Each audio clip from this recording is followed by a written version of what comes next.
1, 2, 3, 4. Yeah, 1, 2, 3. Yeah. Okay, thank you.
Absolutely, Lester, and forgive me because I do think the president will walk out momentarily. The First Lady, Melania Trump, just walked in with her Polish counterpart as well. You're right, that while the president is here with his Polish counterpart, much of the discussion, I believe, during the question and answer portion will revolve around the story that is gripping Washington. What happens next with Judge Brett Kavanaugh? The president has already addressed this once today. He said he has not spoken with Kavanaugh since that allegation came out in about 15 months before.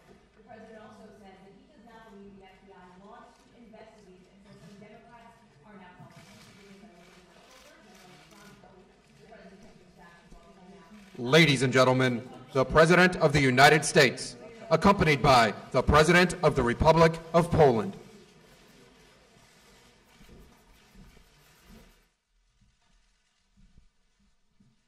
Thank you very much. Please sit down.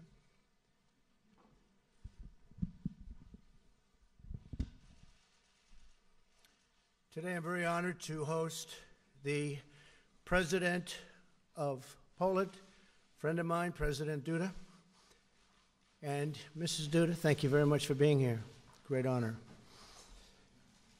It's lovely to have you at the White House. We spent some time in the Oval Office, and we accomplished a lot. Melania and I are deeply grateful for the incredible welcome the President and Mrs. Duda gave us in Warsaw, Poland last year. It was a very exceptional day, extraordinary. It's wonderful to have them both with us in Washington today. Thank you very much, Mr. President. During my visit last summer, I had the privilege to stand before the monument to the Warsaw Uprising and address the people of Poland about our shared commitment to defending our heritage and our civilization. It was an experience I will always treasure and I will never, ever forget. Not far from where we stand today, another monument in another square, the statue of General Kosciuszko in Lafayette Park reminds us that the bonds between our people go all the way back to America's Revolutionary War.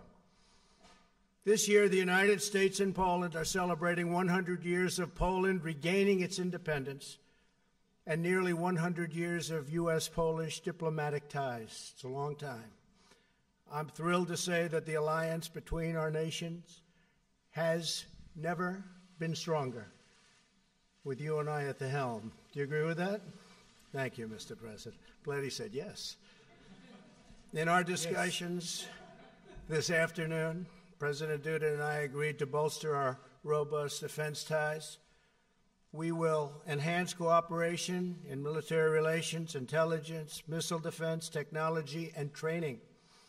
I'm proud to report that Poland has recently purchased a state-of-the-art Patriot missile system, which is a great system. We make the greatest military equipment by far anywhere in the world, and it's made right here in the USA. We are grateful for Poland's leadership on defense spending and burden sharing in NATO. I want to commend Poland for meeting its NATO defense spending obligations, and I'm glad that it plans to increase spending beyond the 2% minimum obligation. Thank you very much for that. I'd like to share my gratitude to the people of Poland for their contributions to NATO's resolute support mission in Afghanistan and the coalition to defeat ISIS. We've made tremendous progress with respect to the defeat of ISIS, as you've seen. We also understand that you can't have national security without border security. Both Poland and the United States understand that strong nations must have very strong borders. The President and I likewise are exploring opportunities to advance energy security. The United States and Poland are deeply committed to energy diversity all across Europe. No nation should be dependent upon a single foreign supplier of energy. Poland has worked tirelessly to increase energy independence nationally and across Central Europe. It is constructing a new pipeline, the highest technology, from Norway to Poland, and it recently built a liquefied natural gas import facility. Last year, the United States was proud to send its first export of LNG to Poland, and soon our nations will launch a high-level diplomatic exchange on energy security. And Mr. President, we are now, as of a few months ago, the largest producer of energy in the world. So that's a big statement. President Duda, I also just want to talk to you about the 3Cs Summit, where Central European leaders were working hard to increase energy market access, reduce energy trade barriers, which is something we have to get done with respect to the European Union.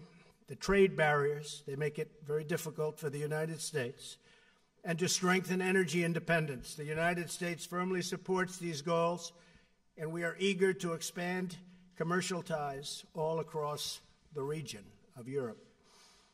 In our meeting today, the President and I discussed our bilateral economic relationship at length. Poland has experienced more than a quarter of a century of uninterrupted economic growth, which is a very big statement. Very few can say that. And we look forward to further enhancing trade, investment, and commerce between our two great nations. My administration is committed to realizing a future of prosperity and opportunity for all Americans. This month, we celebrated the highest employment level in U.S. history. We are right now employing more people. We have more workers in the United States than at any time ever in U.S. history. I look forward to partnering with President Duda as we grow our economies together. Mr. President, thank you for joining me today. Poland has chosen its place among the free and independent nations of the world and is a loyal ally and strategic partner of the United States, and we greatly appreciate that. We welcome the next 100 years of friendship between our two nations. Mr. President, thank you very much. Thank you.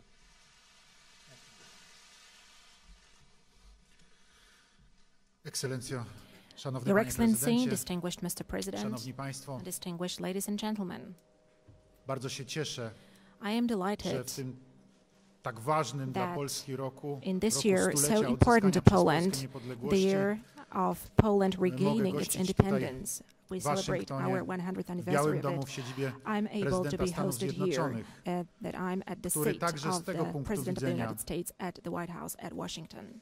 punktu widzenia stulecia odzyskania And przez also Polskę from this perspective, niepodległości, from the perspective of the ma dla centennial of Polski, Poland dla regaining its Polaków independence, i tych this mieszkających fact w kraju i tych is of huge mieszkających poza importance for granicami, w Poles, both szczególności tych those living 10 in Poland milionów and those living Polaków abroad, mieszkających w especially Stanach the Zjednoczonych, 10 million Poles living ma in the ogromne United symboliczne States. znaczenie. This is of huge symbolic Chociażby dlatego, importance. że One reason for that is that the matter of Polish independence was one of the important points of the policy of the US President Wilson. It was precisely President Wilson. Before 1918, he was the one who put Polish independence on his agenda, on the agenda of his policy. That happened, among others, thanks to a great Polish politician, a composer and a musician, Ignacy Jan Paderewski. But it is a fact that Poles experienced back then a lot of good from the United States and from the President of the United States, because there are no other words to describe the fact that that great state indicated to Poland and defined Poland as the country who should be reinstated back on the map of Europe and on the map of the world. And it was reinstated on that map 100 years ago in 1918. And I'm absolutely delighted that today, as Polish president, I can be here at Washington, sit at the same table with the President of the United States and sign an agreement which is deepening our strategic partnership and which is renewing that strategic partnership. I'm talking here about the agreement on the strategic partnership. Such agreement was signed in 2008 between our countries. Back then it was signed by the ministers of foreign affairs, and today this renewed version, the version which has been updated because a lot has changed over the 10 years, this renewed version of the strategic partnership was signed personally by myself and President Donald Trump, and I would like to express my deep gratitude to you, Mr. President, for that fact. This agreement indicates the most important aspects of our cooperation and our friendship. It also sets new paths for the future. The paths of tightening our defense cooperation, military cooperation, tightening our cooperation in the area of security and energy business, tightening our cooperation in the broadly understood sphere of business, also in the aspect of the already mentioned cooperation as part of the 3 Cs initiative to which Mr. President has just alluded. I came here to Washington right from the summit of the 3 Cs initiative, the first business forum organized as part of the 3 Cs initiative. The United States was present there as the partner of the 3 Cs, and thank you, Mr. President, for that. Thank you for posting your representatives to that meeting. And all the leaders who held their speeches there said in a very clear way about the need and hope for cooperation with the United States of America regarding the renewal and building of a new infrastructure, road infrastructure, railway infrastructure, energy infrastructure, both concerning electricity and the transmission of gas in Central Europe along the north-south axis. I'm referring here to the area between the Baltic states through Poland, the Czech Republic, Slovakia, Hungary, Bulgaria, Romania, all the way down to the Black Sea. and then through Croatia and Slovenia to the Adriatic Sea. This is the space in which we want to cooperate. This is the space in which we want to develop. Our cooperation with the United States is of key importance in this respect. Also, as far as providing energy security is concerned. Today we talked at length about this with Mr. President. We also discussed threats to energy security in Europe, to the possible diversification of supplies. Without any doubt, such a huge, biggest threat right now is posed by the construction of Nord Stream 2 gas pipeline. We discussed at length about this with Mr. President. I presented him the situation as it is. Unfortunately, we have to be clear and say that both from the German side and from the Russian side, this construction has already been started. There are still some formalities going on connected with the laying of the pipes at the bottom of the Baltic Sea. However, this investment, without any doubt, threatens energy stability of Europe, and without any doubt, it also threatens Polish energy security, because it is a threat. There is a threat of Russian energy domination, especially when Russia mentions that it's going to build more pipelines, Nord Stream 3, Nord Stream 4. This threat of absolute Russian domination in Europe in terms of gas deliveries is obvious. What are the results of such a domination, ladies and gentlemen? We were able to see that ourselves a couple of years ago in Ukraine. Sudden interruption of supplies. Of course, it had nothing to do with economic factors. It was connected only and exclusively with a political blackmail. It was a fact. And it is obvious that today we are making efforts and we are going to go to any lengths to protect ourselves from that. That is why we decided to construct an LNG terminal. That is why we also decided to receive the LNG gas from the United States. I'm really glad that we have concluded such contracts. I'm glad that American companies are right now delivering LNG to Poland. And this precisely is a very important element of diversification of gas supplies to our country. And I firmly believe that thanks to the LNG gas terminal, thanks to expanding its capacities, as far as the annual quantities of gas are concerned, we are not only going to realize and safeguard our own energy needs, but I also hope that we'll be able to transmit gas further to our neighbors through the development of the Three Seas Initiative area, through the construction of interconnectors. These issues were all well raised by us today during our talks with Mr. President. And last but not least, opening up to business. We would like to invite American business to Poland. There are better and better investment possibilities. Poland is experiencing a very dynamic growth. Of course, there are companies from the United States which have been present in the Polish market for many, many years, like General Electric, which right now is implementing a huge investment concerning energy sector in Poland, conventional energy.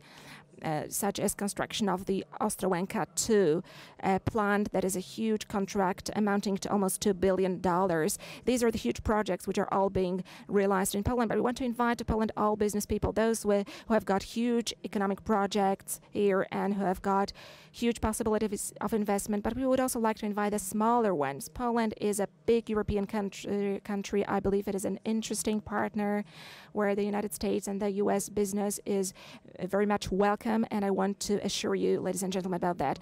There is also a perspective of developing your activity through Poland to include the Three Seas countries. And this is something that we have been working on as a part of the Three Seas Initiative. We want to ensure also the communication possibilities, and we also want to increase the opportunities for economic cooperation.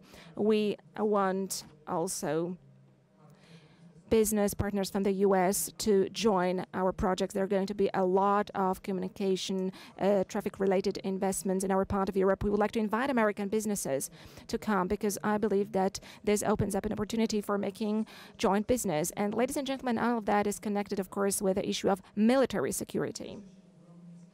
I'm hugely delighted with the presence of U.S. armed forces in the Polish territory. I'm deeply satisfied with the decisions that were taken by Warsaw NATO Summit in 2016, where the presence of the military forces of NATO in Poland was guaranteed. I'm also happy that we have in Poland American soldiers as part of our bilateral agreements.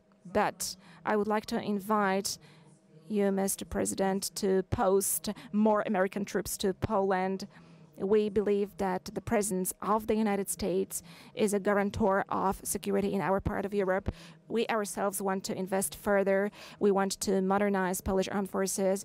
Mr. President Trump mentioned the so-called Wisła air defense system that includes the purchase of Patriot missiles. We are implementing the largest military investment so far as the Polish armed forces are concerned over the last 30 years. We want to implement more projects. We want to buy more equipment. We also want to cooperate in the area of research and development as regards military technology. And I'm convinced that this cooperation between Poland and the United States will go on smoothly. I hope that Mr. President will make a decision to deploy to Poland more U.S. units together with equipment. Ladies and gentlemen, I was smiling when talking to Mr. President. I said that I would very much like for us to set up a permanent American bases in Poland, which we would call Fort Trump, and I firmly believe that this is possible. I am convinced that such a decision lies both in the Polish interest as well as in the interest of the United States. Poland is an attractive country, and first and foremost, it's got a very important strategic location in Europe, and I'm convinced that for the interest of the United States, also pertaining to the security of the United States itself, the presence of the U.S. armed forces in our country is important also to protect American interests. Mr. President, once again, thank you very much for this meeting. Thank you once again for this joint declaration that we're able to sign today. Thank you for also adding this new splendor to the centennial of Poland regaining its independence and also to the 10th anniversary of our strategic partnership. Thank you. A tremendous amount of LNG will be exported to Poland. We're giving them a pretty good price, but they're buying a lot of it, and that's going to be great. I do want to say that while we're together, tremendous effort and bravery is being shown in North Carolina, South Carolina, Virginia, and the area that was so horribly hit by Hurricane Florence. I just got some clips of some of the things that the Coast Guard is doing and getting people to safety in horrible, horrible conditions. And I want to just salute all of the people that are working so hard, the first responders, law enforcement, the military, FEMA. The job they're doing is incredible. It's incredible. So I just want to thank them very much. And I think what we'll do is we'll take our first question from Emerald Robinson of One American News. Emerald.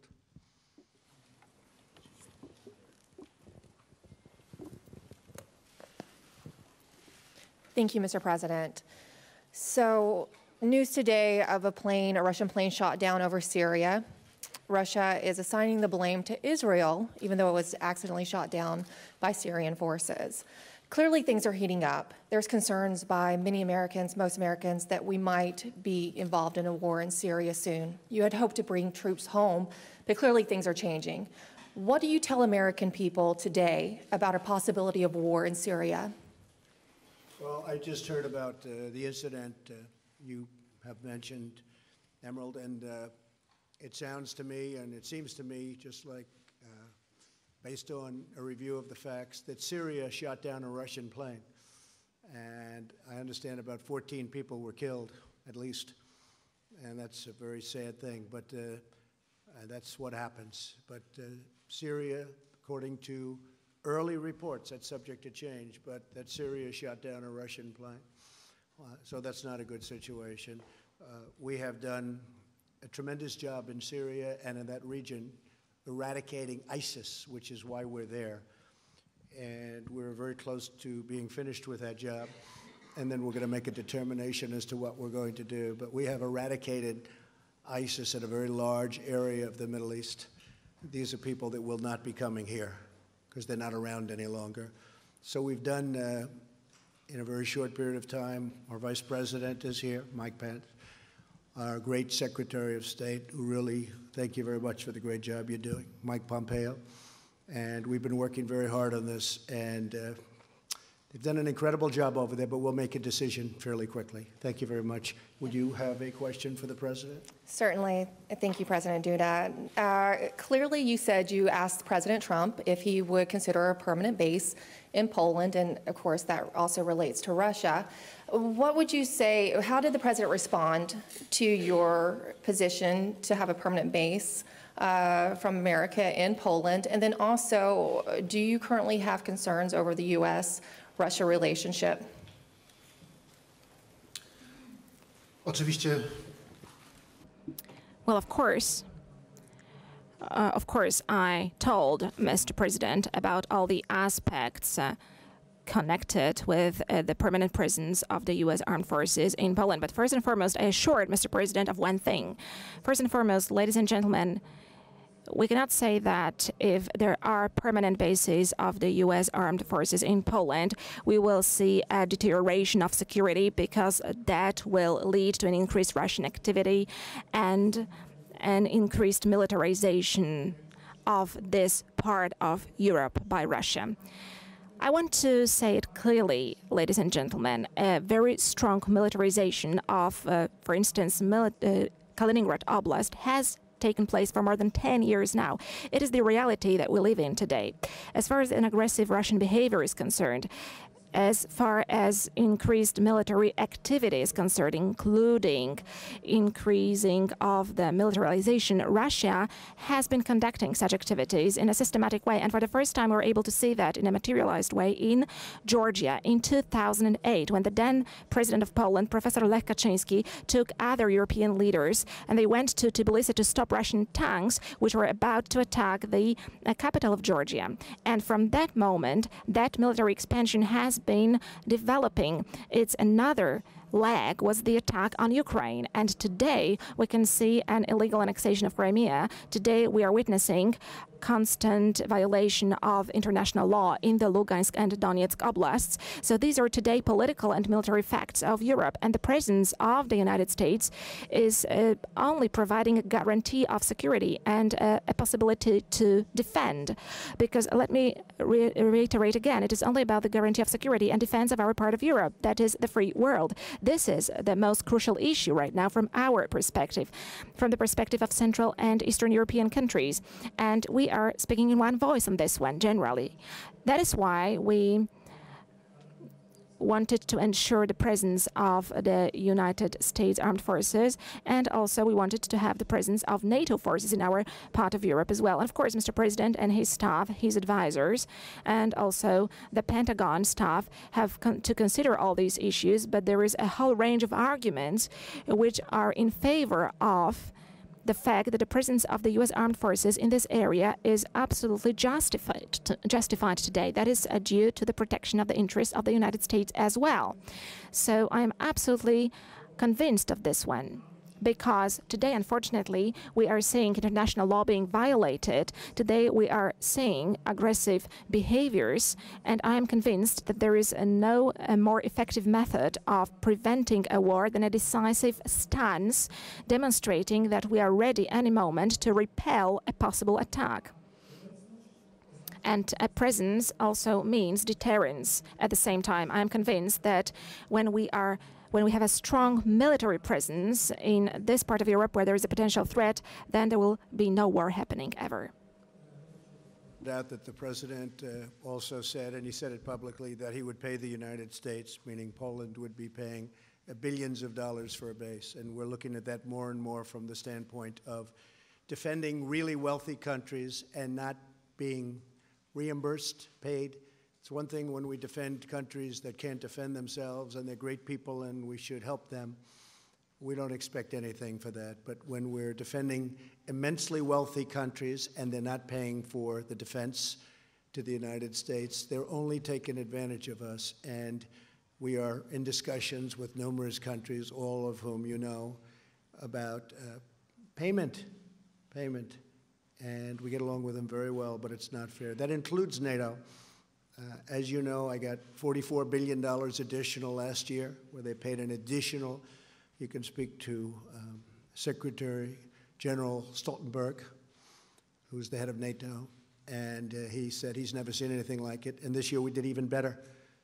But when a country is very wealthy, and when the United States has been protecting them for many years at tremendous cost like nobody in this room would believe, it's time that they help with, we call it burden sharing, and they will do that. But the president offered us much more than $2 billion to do this, and so we're looking at it. We're looking at it from the standpoint of, number one, military protection for both countries, and also cost, a term you don't hear too often, and you haven't heard too often over the last 25 years, but that's the way it has to be.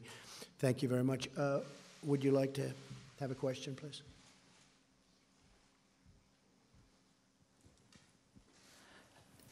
Dzień dobry. Marzena Kozłowska, Polish Press Agency. I've got a question to President Trump.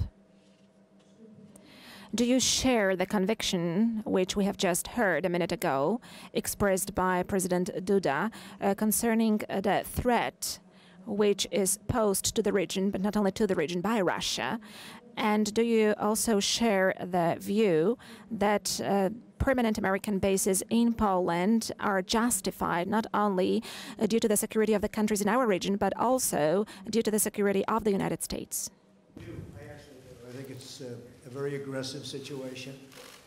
I think Russia has acted aggressively. They respect force. They respect strength, as anyone does. And we have the greatest strength in the world, especially now.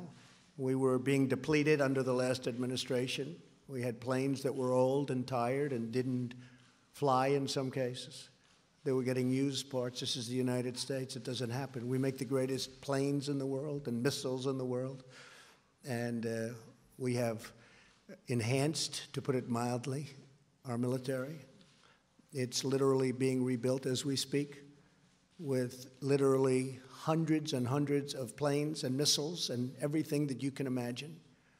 They never had it so good, because I got in Congress $700 billion this year, $716 billion last year. That's far more than they ever anticipated. I viewed it two ways. Number one, military, because it's always more important than anything else, including jobs. But number two is jobs. We make everything here. So it's hundreds of thousands of jobs to make for us the best military in the world. And Russia respects that. They respect that. So I am with the president. I feel that he's right. And I feel that, look, you look at the history of Poland and Russia, that's a long and very complicated history. So certainly he has a right to feel that way. Okay? And a question to President Duda. After the meeting that you have had today at the White House, do you have the feeling that the probability that Polish expectations concerning permanent American presence in our country are closer to being implemented? Are they going to be a fact?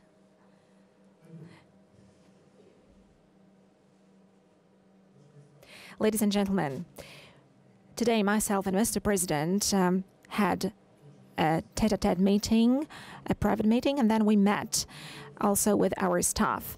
We had long conversations, very honest discussions, and very strong at certain points as well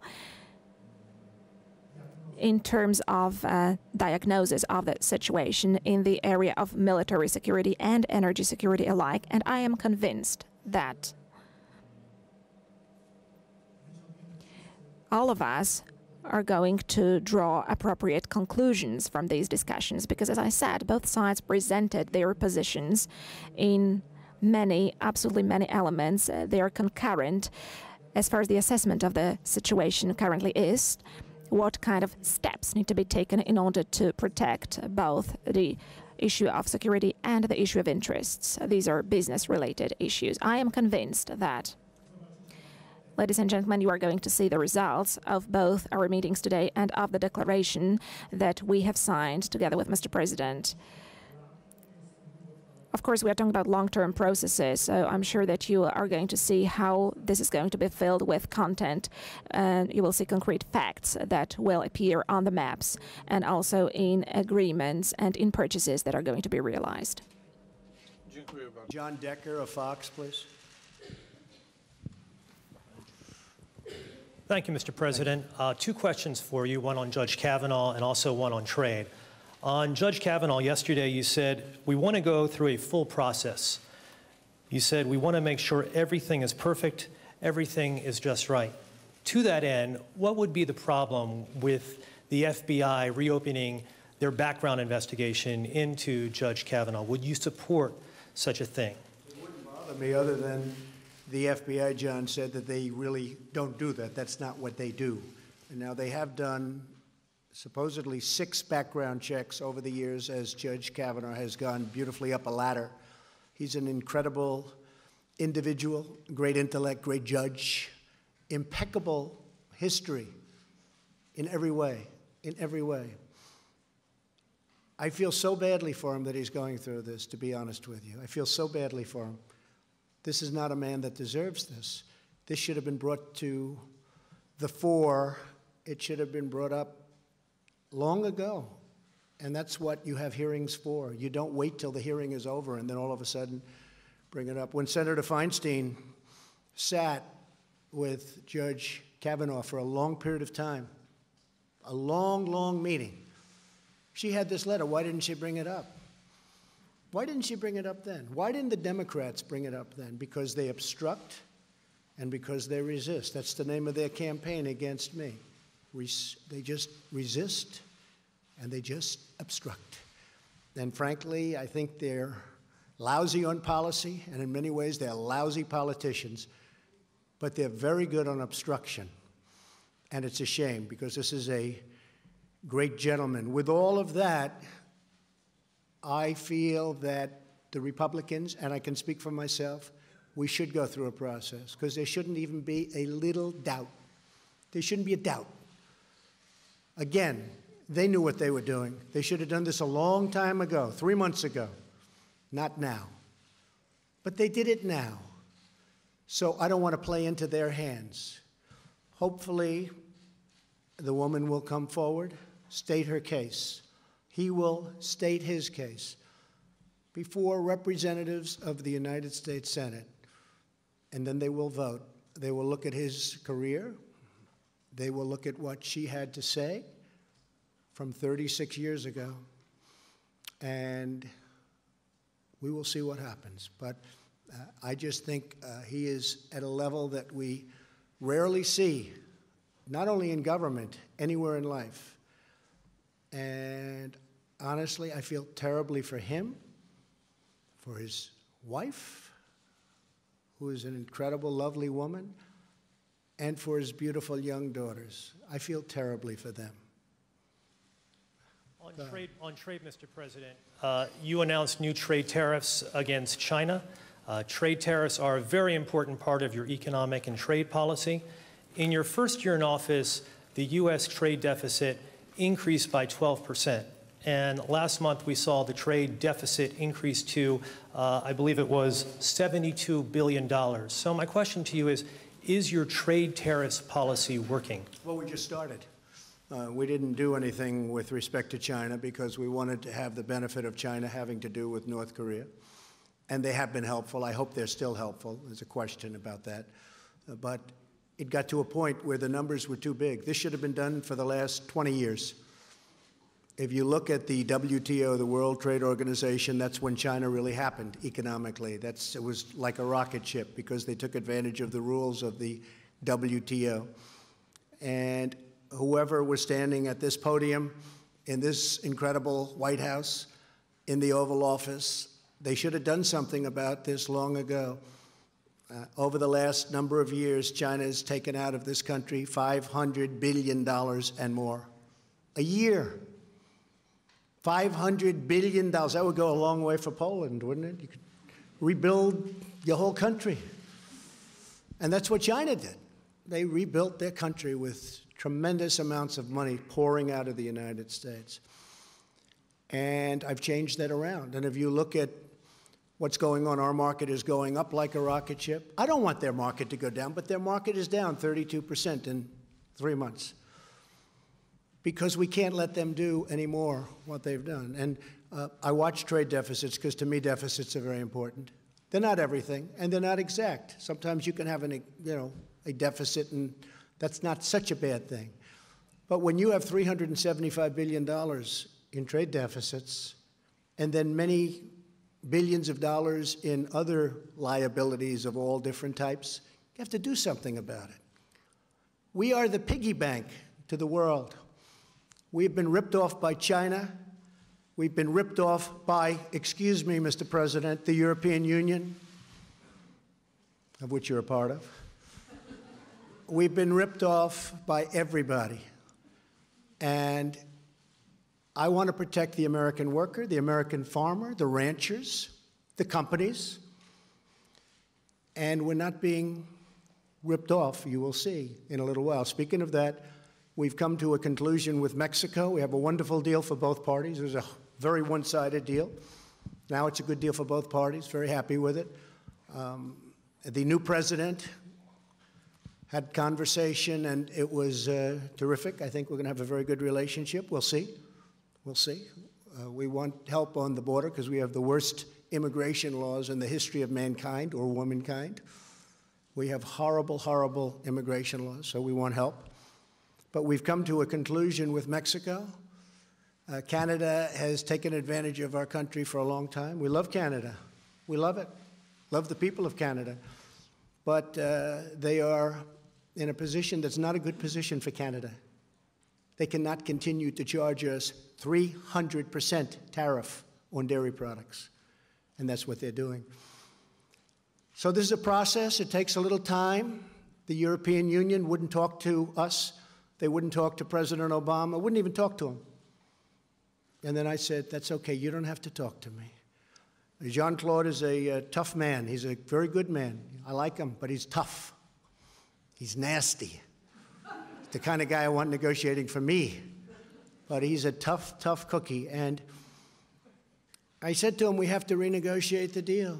He said, but Mr. President, we are very happy with the deal. We don't want to negotiate. I said, you may be happy with the deal, but I'm not happy with the deal. And he didn't want to renegotiate. And after 3 times, he still didn't want to renegotiate. I said, that's okay. We don't have to renegotiate any longer. We're going to put a tariff on all of the millions of cars you send into the United States. And honestly, he was in my office so quickly from Europe that I didn't know they had airplanes that flew that fast. I said, where did you find this plane?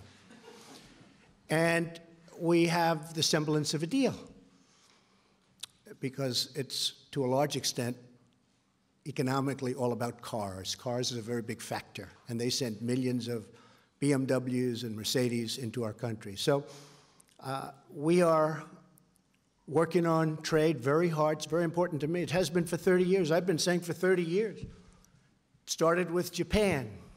I talked about Japan. I was right. I talked about China. I was right. It's what I do, and I like doing it. But I like doing it for the people, because our country has been abused and taken advantage of by virtually every country that it does business with, and we're just not letting that happen anymore. And that includes what I said previously about the military. Please. President Duda, welcome back to the U.S. As it relates to U.S.-EU relations, as the President mentioned, Poland is a proud member of the European Union. How would you describe U.S.-EU relations right now? Did you talk about improving that relationship? Did you carry a special message to the President from Mr. Juncker? Szanowny panie redaktorze, bardzo... Sir, I would be very happy if it was Poland which would disrupt the trade balance of the United States. I really would be happy if that was the case, because my understanding as far as politics is concerned and caring for the matters of your country is similar to the view of Mr. President Trump. Mr. Trump is saying America first, and I'm saying Poland first, so we understand each other very well. And it is hard for me to be surprised with the fact that Mr. President, being a very experienced a man of success, as far as business is concerned, knows how to calculate. He knows how to calculate, and I think nobody puts that in the question either in the U.S. or in another place. And he takes care of the United States. It lies in the interest of the country to have a balanced trade exchange, and this is something that you have to take care of. And of course, there is a clash of interests. However, objectively looking, it is hard not to understand it. So there is always a competition of interest, and there is every kind of business is a competition of interests. And I represent Polish interests, whereas President Trump represents American interests. The whole thing is as follows. On important matters, you have to strike an agreement to make sure that both countries wins and lose as little as possible. And then we have an understanding, an agreement, and then we can say that we are cooperating with each other on equal level. And I believe this is the kind of cooperation that Mr. President would like to have with the European Union, and it would be hard to be surprised with that. I'm listening calmly to that, and I would like Poland to be such a country, such an economic superpower, that it would be a very important partner to the United States. I said jokingly in the beginning that I wish it was Poland which disturbed the trade balance of the United States and our exports to the United States, but I do believe that our cooperation is going to develop well on partners-like principles. The trade deal with South Korea has been fully renegotiated and is ready for signature. We may sign it at the United Nations or shortly thereafter. That was a terrible deal for the United States. Now it's a fair deal, but that's been fully renegotiated in addition to Mexico and some of the others that are very close. Thank you very much, everybody. We appreciate it. Thank you. Thank you, Mr. President. Dziękuję. Thank you.